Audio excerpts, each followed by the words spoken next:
Welcome to another edition of the Scruffy Ginger Podcast. I am your host and your Scruffy Ginger, Matt Graves.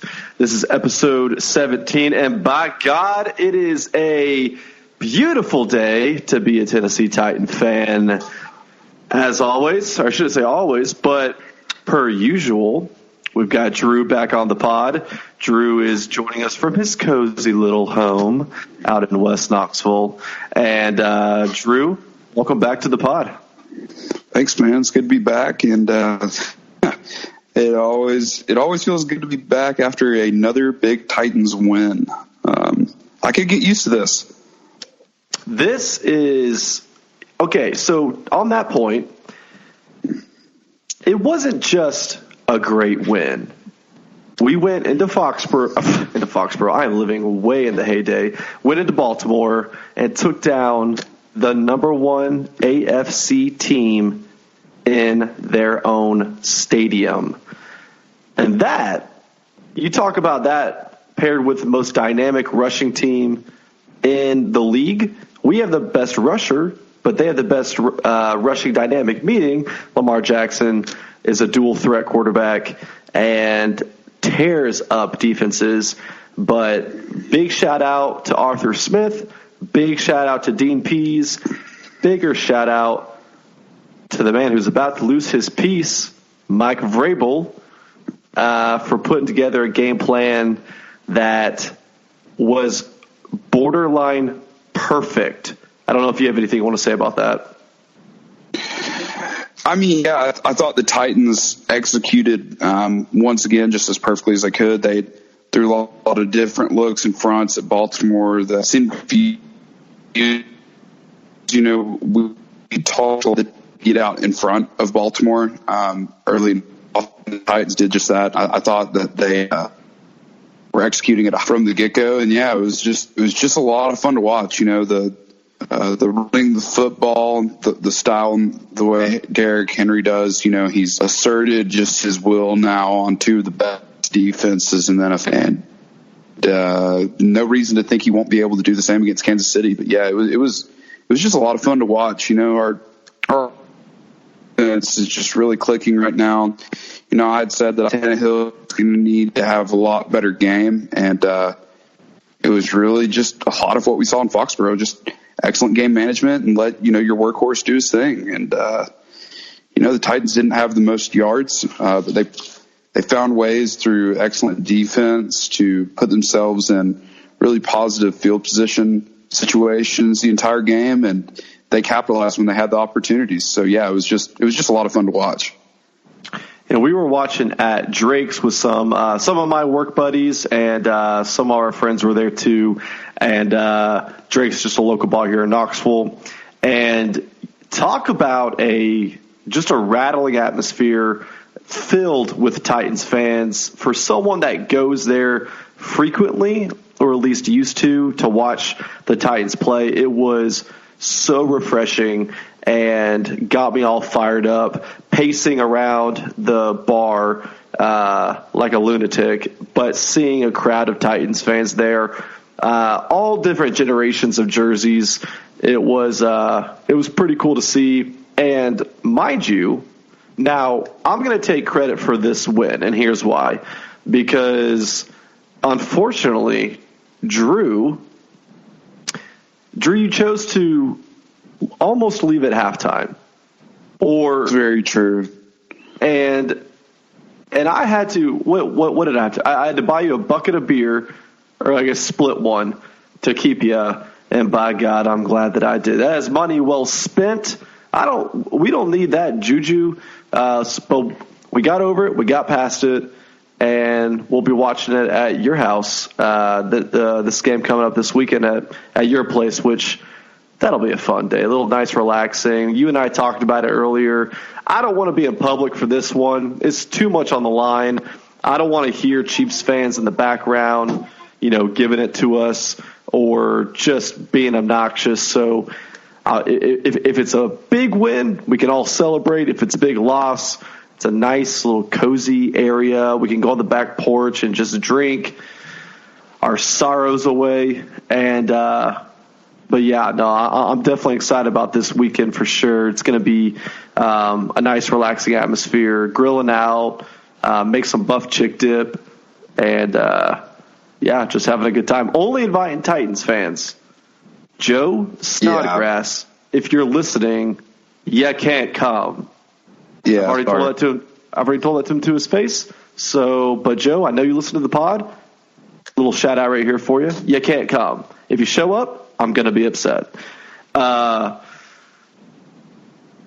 there we go. Let's. Here we go. Before we get into the AFC Championship game matchup coming up, your boy, the Scruffy Ginger, was on the news earlier this week. We do sports trivia with some coworkers, and in comes Channel 10, and they're going around asking tables if there's any Titans fans. Of course, I'm wearing Titans gear that night, and so I get approached, and he asks if I want to do Titans trivia. Honestly,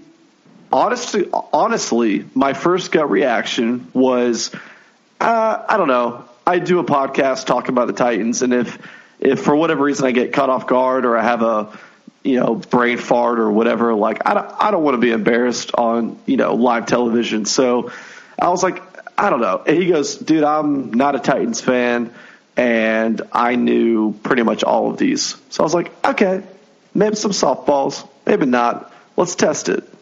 Your boy went 7 for 8, and the only one I missed, which royally pissed me off, was he said, when was the Titans' first game? What year? And I just wasn't thinking. I was just in the moment. It was like the 5th or 6th question, and I said 97 like a dunce. And, of course, it's 99 because we were the Tennessee Oilers for a short period of time. So, anyways, they didn't air that question. So as far as anyone else is concerned that watched it, your boy was 3-0. So, and I can't say the same for the others that were interviewed that night. So your boy knows his shit. Your boy knows his shit. Anyways. Hey, I mean, feels good, and maybe the Titans will make it 3-0 in the playoffs after this weekend, Maybe that's a lucky omen. They showed 3 of your questions. You got them. Titans are 2-0. Question is, can they answer? What was that? I was just going to say, the question is, can they answer the biggest question of all, which is the Chiefs? This is going to be their toughest test, I believe. It will be. So, real quick, another omen that happened during that time period, or during the trivia moment. They said, obviously, a dumb question. If you're even a football fan, you know the answer. What Titans quarterback led the Titans to the Super Bowl? He didn't say first. They said to the. Obviously, we all know we've only been to one. And, of course, Steve McNair. But without losing a breath, I said, soon to be Ryan Tannehill. And totally thought they were going to cut that from the feed or whatever you want to call it. But they left it in. And the anchor was like, oh, love the confidence. And I was like, that's right. But also, get more excited, anchor. This is Titans football. This is our year. If there's any year for the Titans to go to the Super Bowl, it's this year. But first, as you've noted, we have to go through Kansas City. And it is going to be the toughest test mentally. Our team has not been to the AFC Championship in a very long time. Oops. Okay. A little technical difficulty. Our call got dropped. No fucking idea why, but it did. That is just how calls go sometimes. Now, I'm not going to go back and try and figure out exactly where we left off, but we're going to jump right back into it. As Drew noted, we have to go through Kansas City. This will be our biggest test mentally and physically, just with us not having been to the AFC title game in so long. the feeling of knowing that this game is going to take us to the Super Bowl, we don't know what that's like.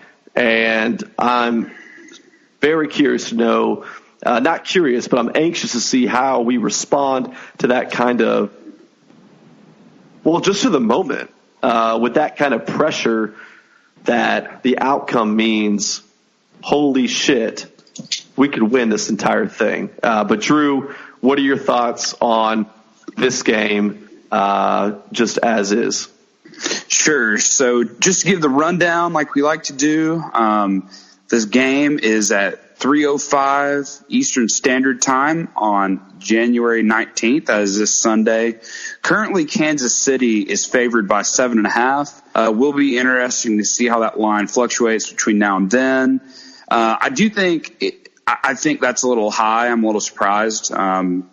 I get it that it's the playoffs, and, on paper, I guess people saw what the Chiefs did to the Texans. But, Tennessee has a really good history in Arrowhead, and just for the playoffs, I think that's kind of a little bit high. One thing that is extremely interesting to me, if you've been following the weather on this, starting tonight, Kansas City, Missouri is supposed to get some pretty rough weather. They're supposed to get a wintry mix to rain tonight and tomorrow. And then the high on Saturday is 33 degrees. And Sunday is looking just absolutely brutal. It's going to be sunny, but it's going to be a high of 24. And winds are going to be coming out of the north-northwest at 10 to 15 miles per hour. So weather is definitely going to be a factor in this game. I know that there were some concerns watching the Weather Channel this week about a pretty serious icing event taking place in Missouri. So I guess I'll be kind of curious to see, you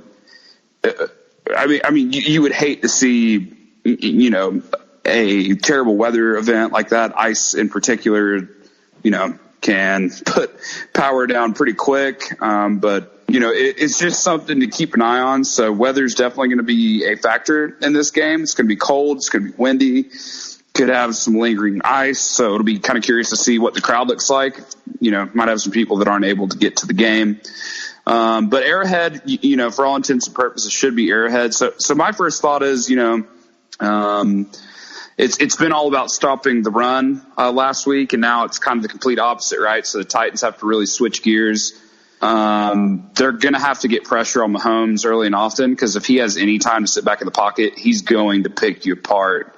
We kind of saw in that Texans game when they gave him time back in the pocket. That comeback was quick and it was fierce. So, but from an offensive standpoint, I don't even feel like we all know what we need to do, right? We need to do exactly what we've done the last 2 weeks. Just control the clock, manage the game, pound the rock, and wear them down. And I do think we're going to, we should have the opportunity to establish the running game in this game just as much, if not more, as we have in these last two games. There's going to be plenty of opportunities, and I'll be curious to see what we scheme up to take advantage of it for sure. Yeah. So the obvious is Derrick Henry has to keep doing what he's doing. That being said, the last two times that we played Kansas City, he's been well over 100 yards. I'll get the exact stats here soon. But and when we played them earlier this year, he only had 23 snaps, I believe it was, or 23 attempts with I believe it was $150. And then in the playoff game, it was more like $180 on 23 attempts. He's averaging, it was over 8 yards a carry. Wow. Dude, I'm telling you, like, and their big thing is getting one of their players back. I believe his name is Chris Jones. If my memory serves me right, he was injured, should be back. That's fine.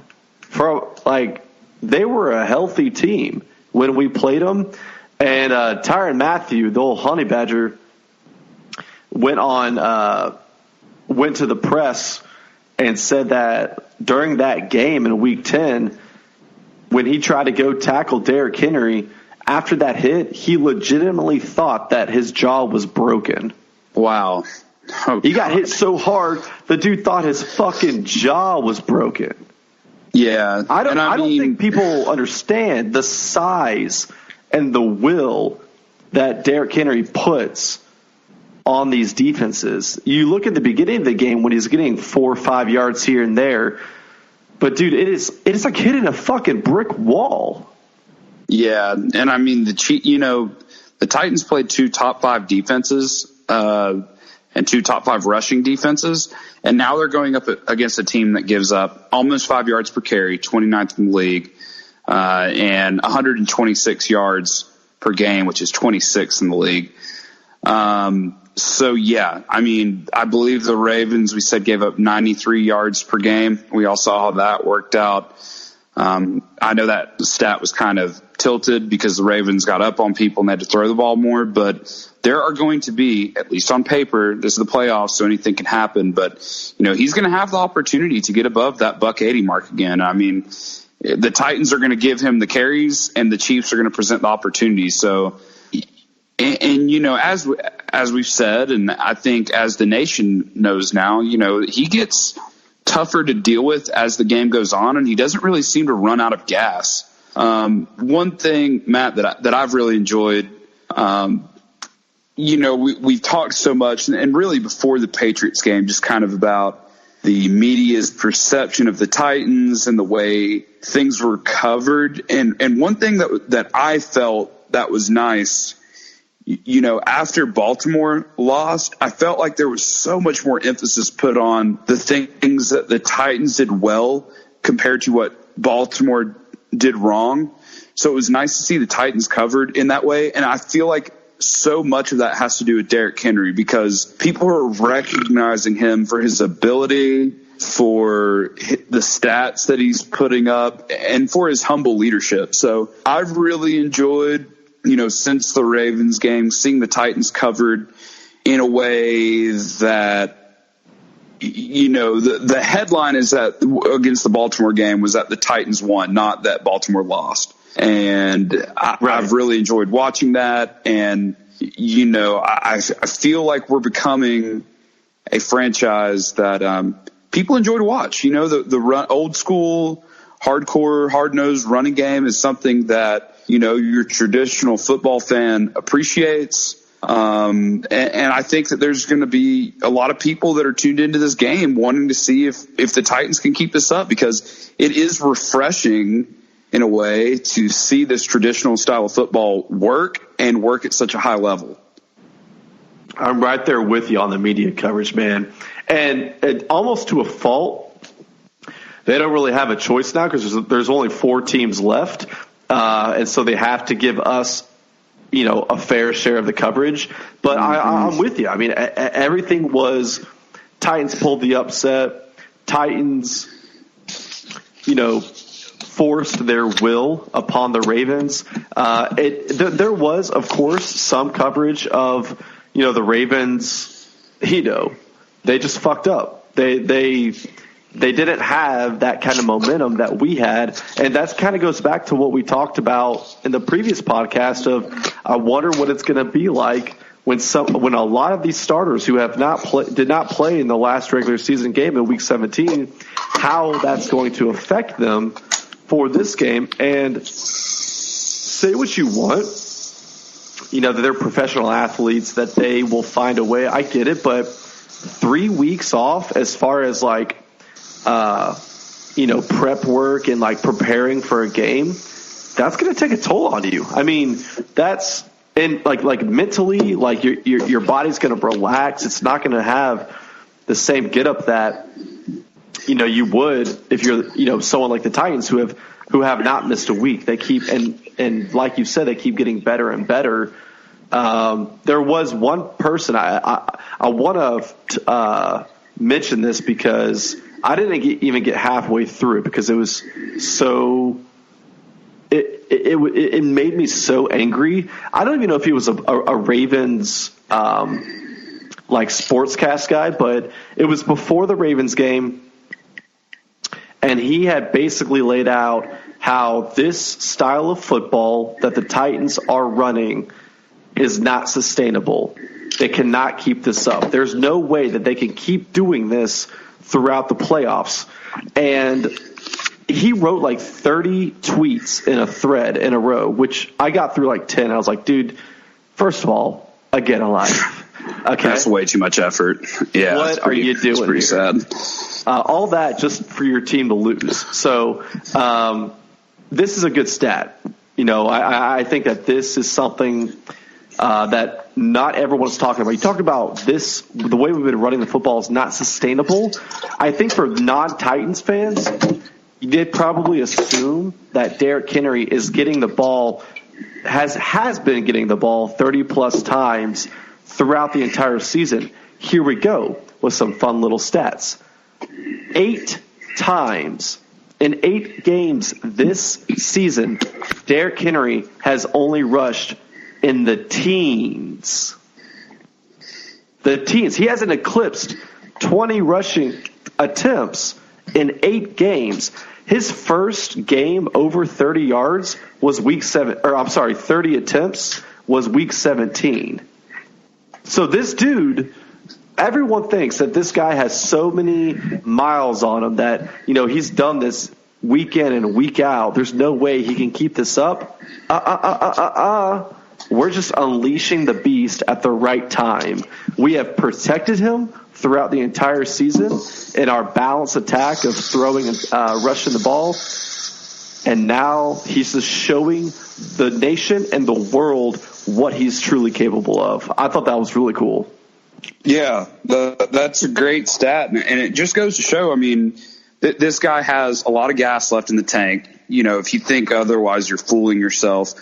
And you know, one thing, you mentioned this a little bit ago when we were talking about, you know, how are the Titans going to respond to the pressure?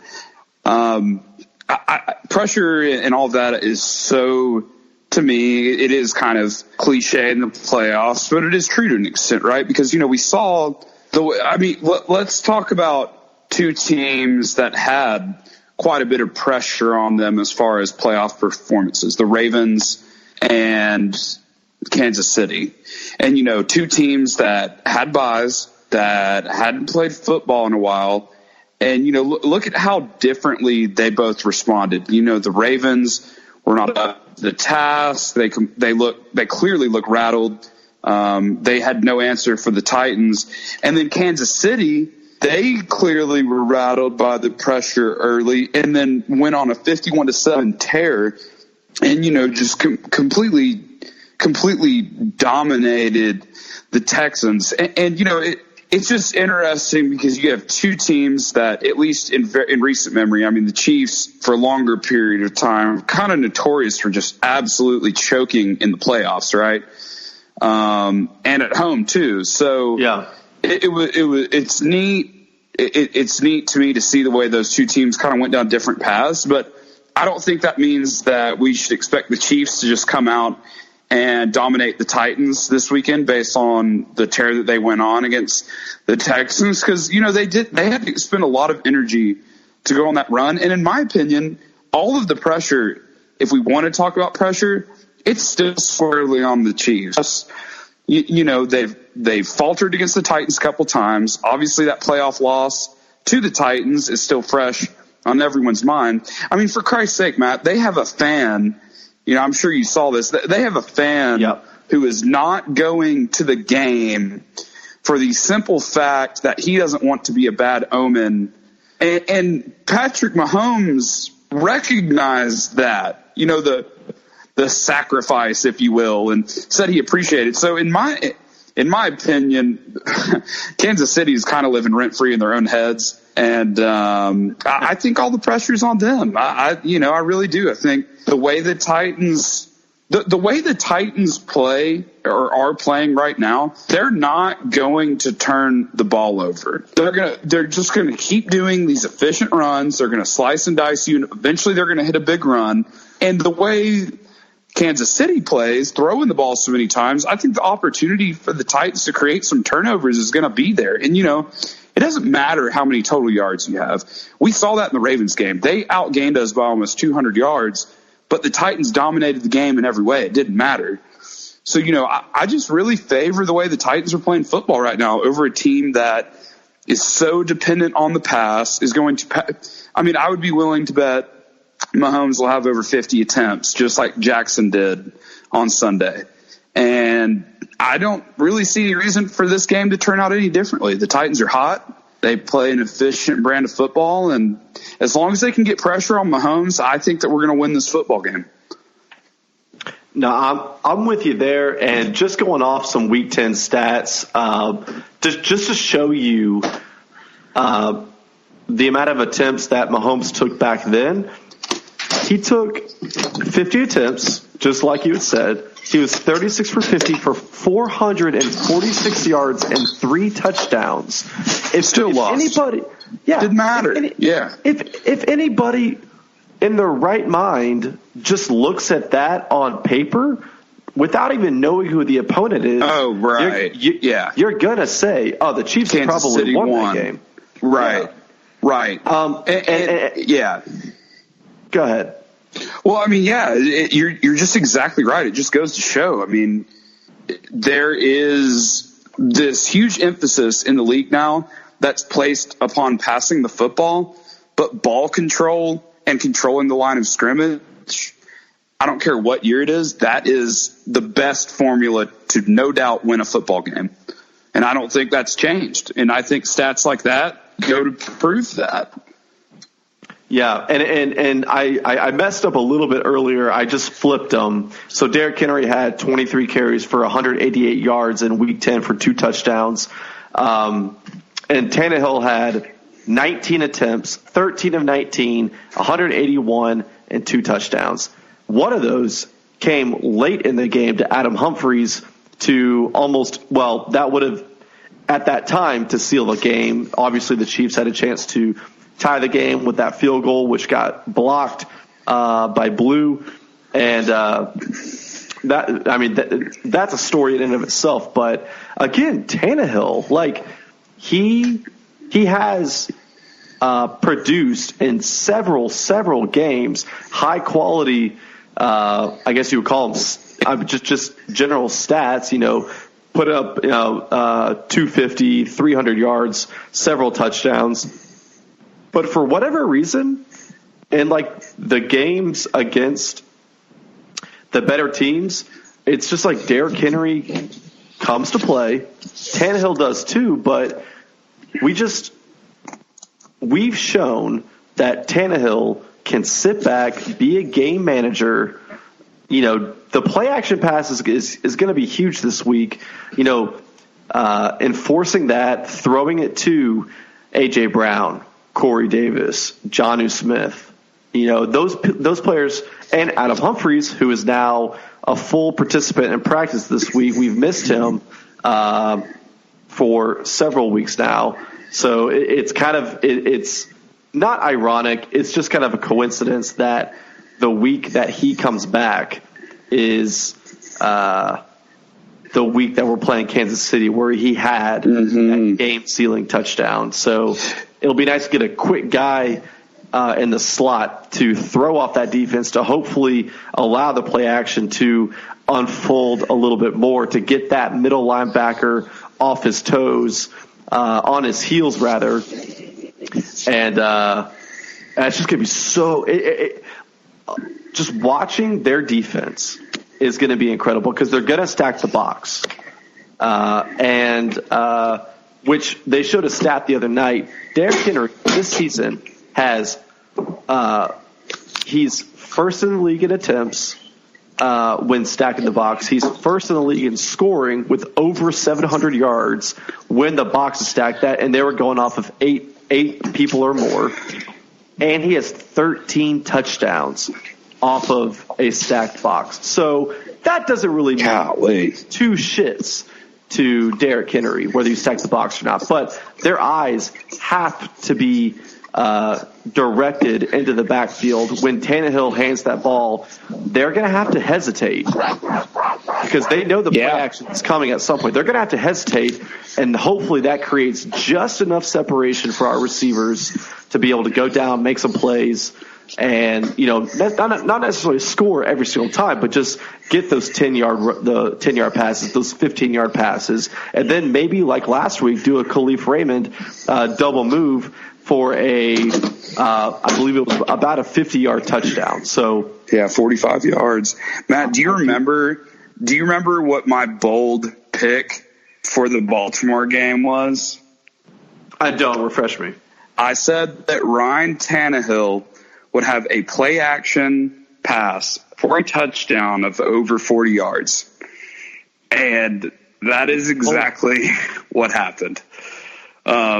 Just kind of neat. So, the thing, it's so true.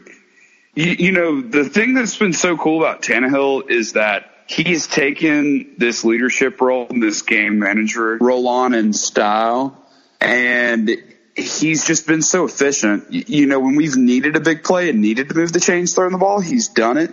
And the thing that really excites me is just the guys do, right? I mean, I don't know when it's going to happen. Everyone keeps just all the focus, and this is so good for him in our passing game. It's just Henry. But, do not be surprised if Tannehill just balls out and adds like a 200-yard passing game to go with Derrick Henry doing something incredible on the ground. I mean, with each game that goes by like this, that we continue to win in such convincing fashion, I keep thinking to myself, man, if Tannehill just has a big game and we can continue this ground attack, it's over. They're going to win the Super Bowl. Now, it could be, the optimist in me, but, Tannehill's just done a great job. He's managed everything well. He's hit on the big plays when we've needed them. And I just think the guy's due for a big game. So to go off of guesses and calls, I guess, and going out on limbs, whatever you want to call it, I'm going to say that in this game he has over 175 passing yards.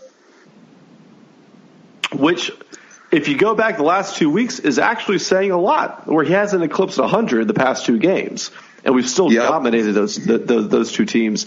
I like that. I like the 175. I'm going to add 2 touchdowns to that. It's going to come down, hopefully, not necessarily hopefully, but I think this game is going to come down just like it did in Week 10. But going off of that, you look at the Texans game, what they were able to lose with the Chiefs. They were up 24-0 in the first fucking quarter. Not the first half, the first quarter. Okay? And the Chiefs, like you said, went on that tear. Go back to Week 10. The box score. After the first quarter, the Chiefs are up 10-0. Yeah.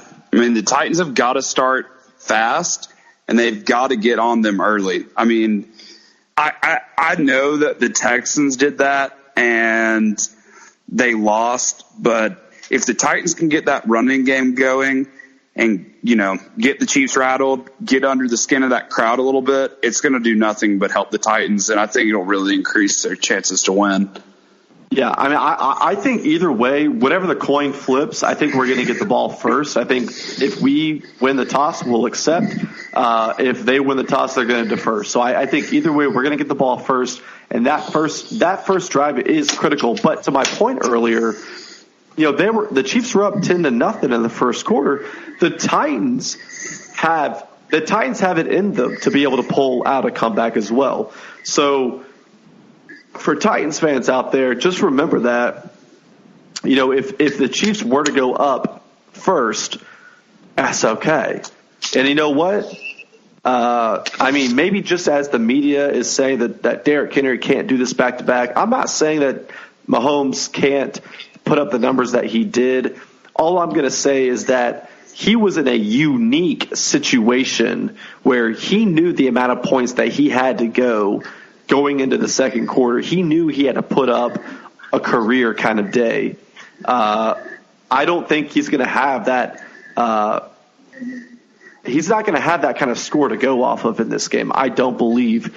I think our defense is playing well. Logan Ryan, who has been limited earlier this week, was a full participant today. He's going to play this Sunday, and he's going to be key in going up against helping cover Travis Kelce. Jayon Brown is back. He's expected to play. I think he's maybe on a limited basis today, but that kind of speed from that linebacker, having Jayon back, is going to be huge when it comes to handling Kelce. I'm excited to see that matchup, given the fact that Kelce had 3 touchdowns in 1 quarter, I believe. Raylan, what's going on? Little Raylan. She's back there yelling for the dog. I believe I think we've got a jumper. Hashtag third eye blonde. Here he is. Our blue tick coonhound jumps over the fence. Extremely athletic. He is running in the road right now, but I'm going to let Raylan and Bailey deal with that. So, yeah, continue. Because we got more important things to talk about. We do. So that's funny. Okay, so going off of our defense, it's going to be interesting to see who we put on Tyreek Hill, because he had 11 receptions, $157, and a touchdown in Week 10. And he's at full health right now. A little skittish, maybe. I mean, dropping that punt or that kickoff, either way, it was punt or kickoff. Dropping that, I don't know what was going through his head. The way his foot movement right before he caught that ball was just very odd for someone returning a kick. But whatever. He muffed a punt or a kickoff. I believe it was a punt. Yeah, I believe it was a punt too. But he's him and Travis Kelce. The other guys, I think we can worry about on our own, but you can't let those two guys go free. And honestly, no. I don't know who you double cover. Man, I go with Kelce. He's just, I know Tyreek Hill's so fast, but the way and granted, I mean, one thing, the Texans made it really easy on the Chiefs, which is crazy because they were up 24-0, but they played man coverage the rest of the game. Yeah. I mean, they screwed up. They fumbled a kickoff and they did a fake punt for no reason. That was stupid. I mean, I understand you're trying to end the game, but you're up 24-0. Like, the game's over as long as you just don't play stupid.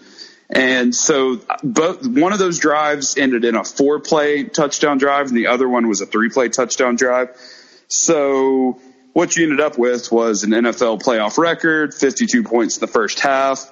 But, every single time that I looked at the TV, it was Kelce who was making the big play. I mean, time after time, he was the one who was getting open. And, yes, he's a tight end. And they talked about this during the game. The Texans are one of the best teams, if not the best team in the league, at limiting tight end receptions and yards. But it doesn't matter against a guy like that. I mean, he might as well be a wide receiver. He's so athletic. He gets great leverage. He's excellent at running routes. It doesn't matter if you match him up against a cornerback, a linebacker. He is a mismatch problem. He's the guy who, when the pocket breaks down, Mahomes is immediately looking for to get the ball to. So in my opinion, that is who I'm focused on. We have an absolute track star in Adoree Jackson, some other guys that we can put to hopefully mitigate his speed. But, I mean, when it comes to a guy who's just going to keep the chains moving on those crucial third downs and be that red zone threat that just cannot be denied, it's Kelce for me. That's the guy that scares me more than anyone on their entire team. Yeah, I hear you on that. I mean, 3 touchdowns in 1 quarter is a force to be reckoned with. And Mahomes, it's his go-to guy. I mean, Tyreek Hill is their deep threat. They'll use some on like bubble screen, that kind of stuff. But yeah, no, you're right. He is Mr. Reliable. He is there. Jason Witten, someone they can always count on. Jason Witten back in the day, not necessarily 2019. Sorry, dude. Should have retired. You should retire again. Travis Kelce, I mean, whether you put Jay on him or you put Rashawn, I think they're going to be fine. They're athletic enough. They're young enough to be able to cover him. It's going to be interesting to see what defensive scheme we go with. I think we're going to play more of a zone than – well, we're definitely not going to play man. I mean, we saw how that worked out last week. If we play man, dude, I mean, our coaching staff is not watching film. Now, I have faith we're not going to be, running a man coverage this upcoming Sunday. Sorry, I've got the burps. I was about to say, I can hear the pain there. Yeah. So I just can't. The amount of anxiety that, because dude, it did not set in for me. We were at Drake's. We got excited. We had won the game, beat the Ravens. We knew at that moment we were going to the AFC title game. But it honestly wasn't until probably Tuesday of this week where I was like, holy shit, we're one game away. Yeah, and it's nuts. It is nuts. Yeah. I mean, one game away from the Super Bowl. The Tennessee 9-7, not division winning Titans. I mean, dude, if you're a Titans fan, this is you're literally in the twilight zone right now. You want to believe it, but you almost can't believe it. The thing that's crazy about this is, so I personally have probably watched more NFL football outside of the Titans this year than any other year. And now granted, I'm no NFL expert and I'm not going to pretend to be, but in my recent memory, I cannot remember a year where there were this many, in my opinion, just elite teams. I mean, there are so many. Think about the Saints got eliminated in the first round. That was an elite football team. They got upset by Minnesota, but I mean, top to bottom, there are so many good teams this year. It's so fun to watch. And the Titans have beaten two of them. They beat the dynasty and then the most exciting offense in the league in Baltimore. And now they have a chance to do it again against the most exciting passing offense. So I think that's what makes it crazy to me is the NFL, the quality of football in the league this year is so exceptionally high. There's so much parity across the top. But it's not like, oh, there's no great teams. There's just a bunch of good teams. No, there's a bunch of great teams. And the fact that the Titans are doing this in a year in which there are so many great teams makes it all the more sweeter and that much more enjoyable. Because these teams that they're beating, and let's not forget, they're doing it all on the road, just makes it so memorable. I mean, if they're able to pull this off on Sunday, that is a million times more impressive than what they did in '99. I mean, it's unbelievable. I mean, their path to the playoffs and the quality of teams that they faced have all been 10 out of 10s. I know New England's not as good as they have been in the past, but it's still New England and Foxborough with Tom Brady and Belichick. So I'm calling it a 10 out of 10. So in my opinion, it's just so exciting to watch. And I mean, the crushing level of depression that I will feel if they lose this game will be off the charts. It feels like a team of destiny. And I do not want to get let down. This state needs it. I've talked about it on past podcasts. The state of Tennessee really needs this. So I'm really hoping that they can keep this going and, just do something you've already done this year. I know it's the playoffs, but go in there, hold your heads high, don't be affected by the crowd, line it up, and just pound them into the dirt, just like you have the last two teams. You've got the formula. Don't overthink it. Don't screw it up. If you do that, you're going to – there's not you could anymore. If the Titans do what they've done the last couple weeks, they are going to win the football game, period. It's foolproof. Yeah, dude. And can you imagine, like, if you're a Chiefs fan, if we beat them again in the playoffs? We're in their heads. Scared shitless. I don't care if it's 30 years from now and they've beaten us 8 times in a row since then. We are permanent residents of every Kansas City Chiefs fan's head for the rest of our lives. They can't stand it. And you know what? Here's the thing. We are not familiar with going this far in the playoffs. We are not familiar with, honestly, being in the playoffs. We've only been, 2 years ago we went, and that's when we beat the Chiefs. But before that, it was 2008. And before that, I don't even know. It was the early 2000s, and so it was like. That's what I'm saying, Matt. No pressure on us, man. There's no pressure on us. All the pressure's on the Chiefs. Yeah, it's so we are. It does feel like a team of destiny. It does feel like we're playing with house money together. Yeah, dude, and kind of like what we said earlier, Derrick Henry is he's not like from the outside perspective. We're just unleashing him right now. He is not. It would be very interesting to see. Okay, so he is the rushing leader. I don't have this pulled up. I don't really have time to pull it up, but I would love to see the top 5 running backs and their rushing attempts. I guarantee you, Derrick Henry, if you're looking at the top 5, is either 4 or 5 in the regular season, guaranteed. If you have 8 games and you're only rushing the ball, either 13 to 19 times, aside, and you're compared against McCaffrey, who's definitely getting the ball 20 plus times. It's just that would be really interesting to look at. Zeke and Chubb definitely are too. Yeah, and dude, so my point is that he's fresh. He's a lot fresher than people think. That's a great point.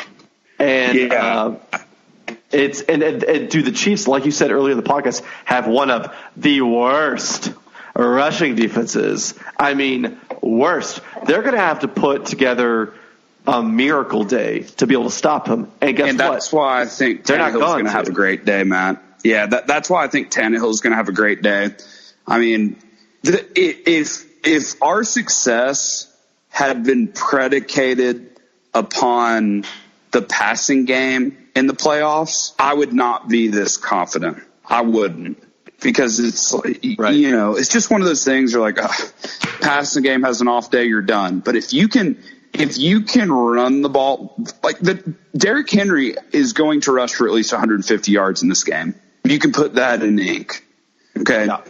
You can hold me to that as well. And you have a team that can't defend the rush well. So what does that mean? That means they're going to have to commit mentally just as much to the box as they are physically. Whereas the Ravens had such a good rushing defense, I'm sure until they realized the writing was on the wall, they felt comfortable stacking the box and being able to defend against the pass. The Chiefs are going to have to expend so much mental energy on top of physical energy stacking that box and stopping him because they suck at stopping the run. So in my opinion, that's just going to open up the passing game that much more. I mean, this is not the sort of defense that we've gone up against the last 2 weeks. It's not. If the Titans do what they've done the last 2 weeks, they're going to win this football game. And barring a complete defensive collapse, they are going to win this game comfortably, in my opinion. And I know that sounds crazy. I know that, if you're not a Titans fan, you're like, oh, my God, is this guy crazy? Well, guess what, buddy? We already beat the Chiefs earlier in the year. We've beaten them in the playoffs before. These guys are comfortable going into this stadium. I mean, you might as well call it Nissan Stadium West if we go in there and win on Sunday. So, yeah, I mean, I think we're going to win. I think we're going to win.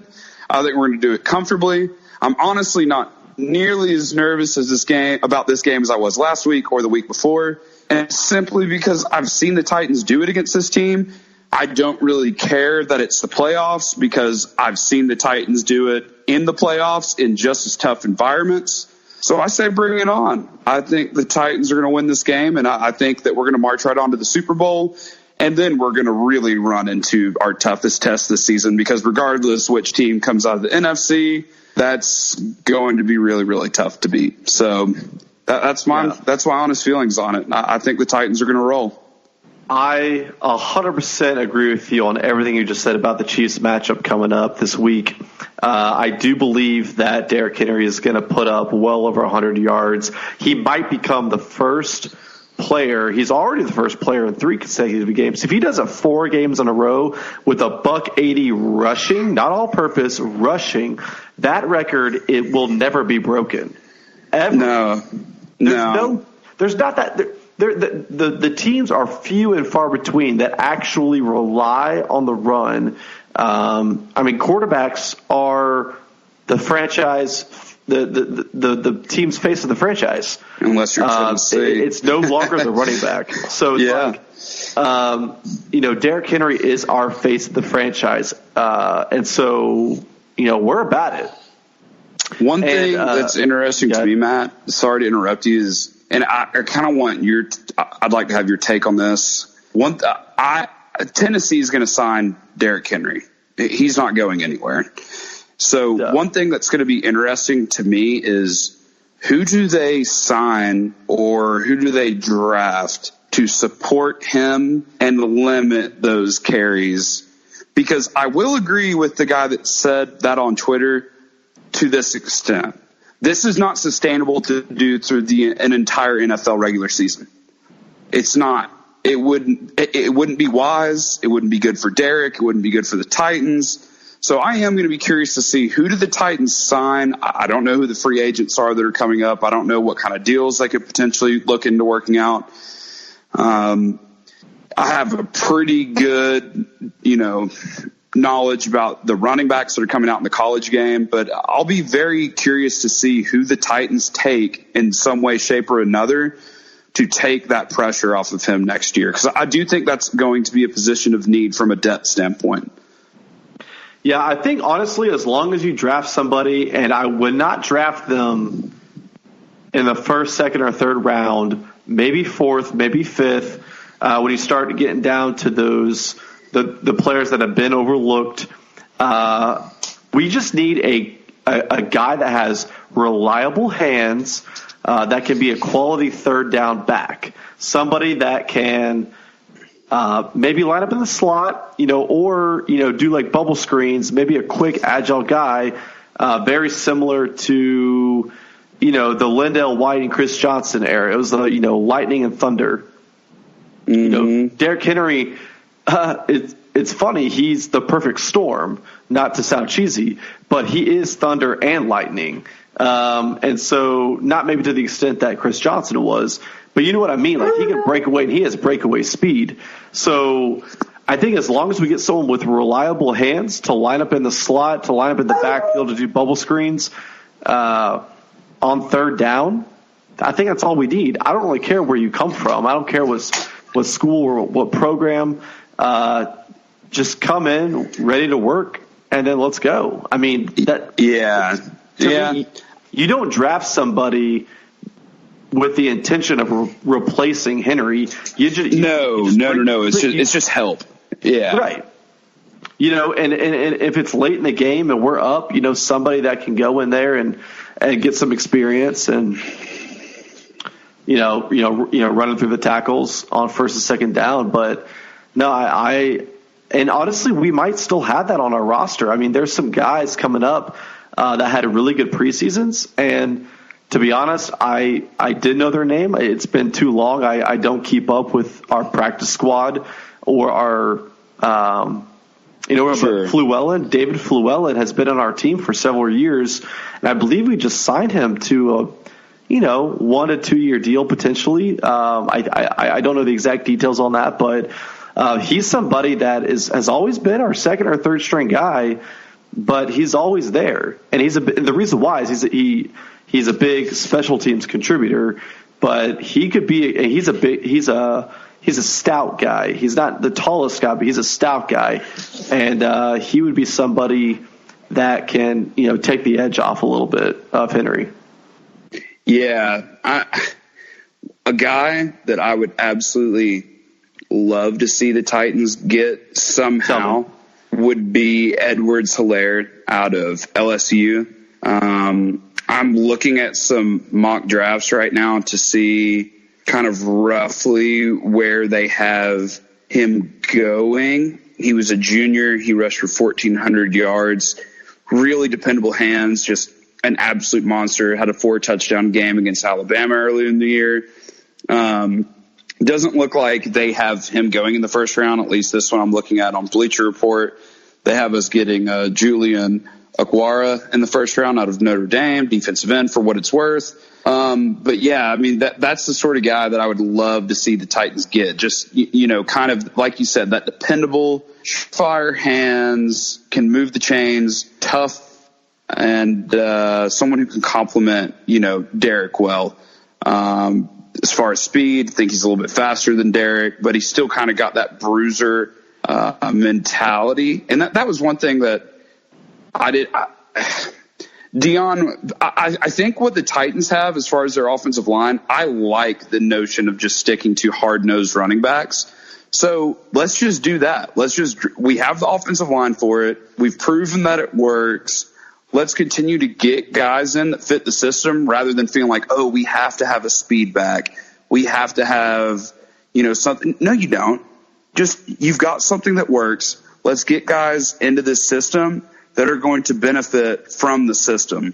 So that's right. A name. I'm not saying that anyone's saying the Titans are going to get him. This is just my complete personal preference. That is someone who I would love to see the Titans get. And then I'm looking here as well, another guy that I would love to see the Titans get would be Travis Etienne. But that's neither here nor there. So where does he play for the listeners? He is Clemson's running back. Yeah. Okay. But those two guys, on the national championship stage, you got to think at some point there's going to be some teams out there that are going to take chances on them. We'll see how their combine workouts go.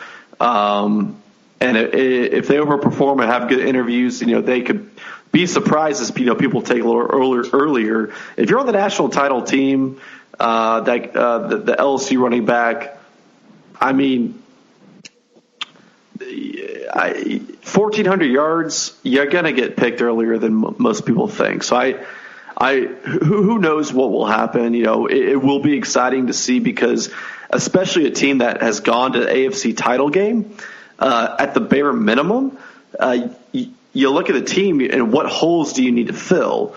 You can make an argument in a couple of different areas, but I think the O-line, you can always get some pass rush guys, and then put them in a rotation throughout the season. So, especially their rookie season. So, it will be exciting, but first things first, we got this Chiefs game coming up, and it'll be exciting to watch it with you guys at your place. Coming up. Should be low key, should be able to just kind of relax and just, not get too worked up. And I'm looking forward to it. And I'm like you, games like this, man, it's just, unless I'm at the game, I just don't really want to be in a setting that's going to get me too hyped up because I don't know. It's just, I just feel like I have more pressure that I'm putting on myself than the Titans do. I mean, I'm very confident the Titans are going to win, but like you said, I just don't really want to be in public for this one. So it will be nice to be in a low-key setting, be able to just be in the house, drink some beer, eat some good food, and just take it easy. Yeah, definitely do not want to become a meme this weekend at the bar with my fucking hands We're avoiding that at least. I think this is a good time to go ahead and wrap up. We're a little over the hour mark, which is good. We had a little oops moment with the call being dropped. My bad, probably. Yeah. It's fine. But thank you guys for listening so much. Score predictions? Score predictions. We can do that. Okay. So earlier in week 10, it was 35-32.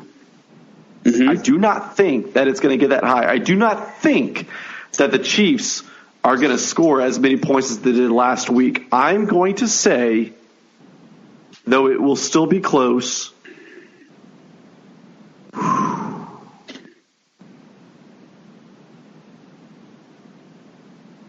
going to say they're going to have to rely on their kicker more than they like.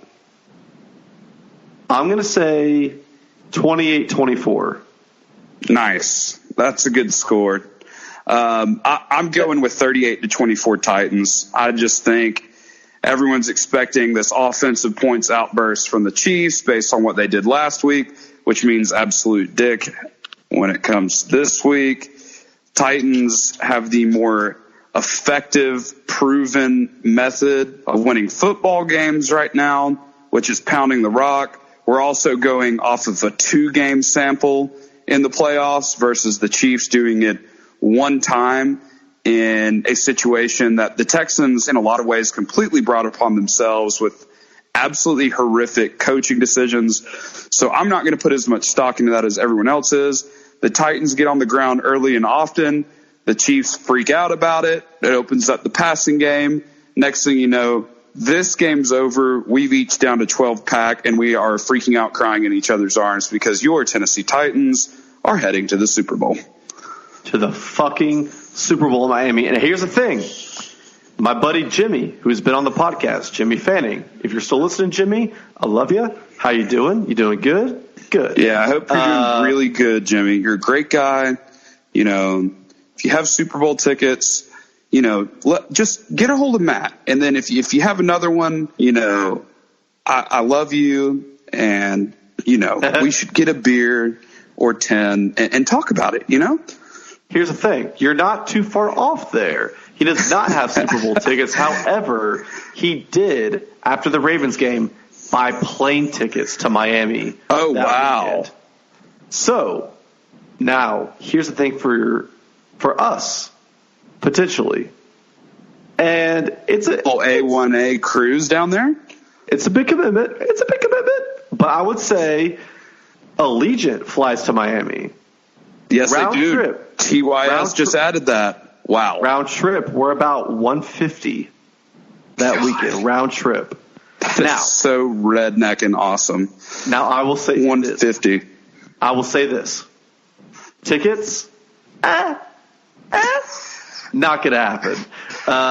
We're talking. Why not just get out there with a sign, though? You know, and try. Just be like, please take me to the game. I don't know. You know, just make some sort of crazy sign. Like, I will do whatever you want. Please take me to this game. Or, you know, I don't know, man. You never know. Stranger things have happened. You never know. There's rich people, corporate people down there. They're drunk. Those tickets mean nothing to them. They don't have a vested interest in the game.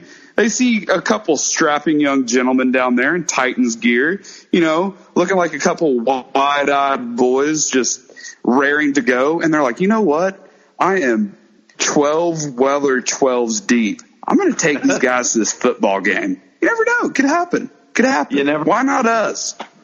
Why not fucking us? And I'll say this. Either way, even if we can't get tickets to the game, you know they're going to have Titans bars lined up. Oh, yeah. Going to Miami just to go to the Titans bar where there's only fucking Titans fans allowed. Holy shit. That'd be fun. Yeah. Yeah, that would be a fun time. I've already told work I'm taking the day off Monday if we go, and I've gotten the approval on that. So if we win, you know, we got to get through this weekend first. If we do what we've done, we just be ourselves, play Titans football, dictate the game, control the clock, we're going to come out on top. I don't know what the score is going to be. I kind of said a stupid thing earlier saying they're going to kick more than they think they're going to need to, and the math that I did only allowed them to one field goal. I'll say I'm going to change my prediction. I'm going to say it's going to be 19 to 27 Titans. Huge. Big. I like it. So that's where we're at. Guys, thank you so much for listening. Drew, love you as always. As well, Jags, you fucking suck. You know why? Because who's in the AFC title game? Your ass is not. You're not even fucking close. Are you going to have we're going to finish the drill, unlike you. Yeah, are you going to have a bottom 10 draft pick? Probably. So, yeah. It's Jags, you suck. Colts, not too much better. Texans, we are gonna show you how to beat the Chiefs. We are going to show you how to not fucking drop a lead that you did. Fuck you, Texans. Yeah. Fuck you, Bill O'Brien, and your dumb fucking fake punt. Yes. When you're up 24-0. Fuck you, Bill O'Brien. Mike Vrabel, get those scissors ready, Bubba. We're going to cut that piece off. Your wish is going to come true. You're going to lose your dick for a Super Bowl, okay? That's going to happen. The boy's going to Miami. Tighten up. Tighten the fuck up, guys. Hey, thanks for listening. We will see you guys either way. We might be crying. We might be cheering. Fuck it. We're doing a podcast post-game this weekend. I love you. I wish you were here to cuddle you, to cry on your shoulder. Tighten up. Tighten up.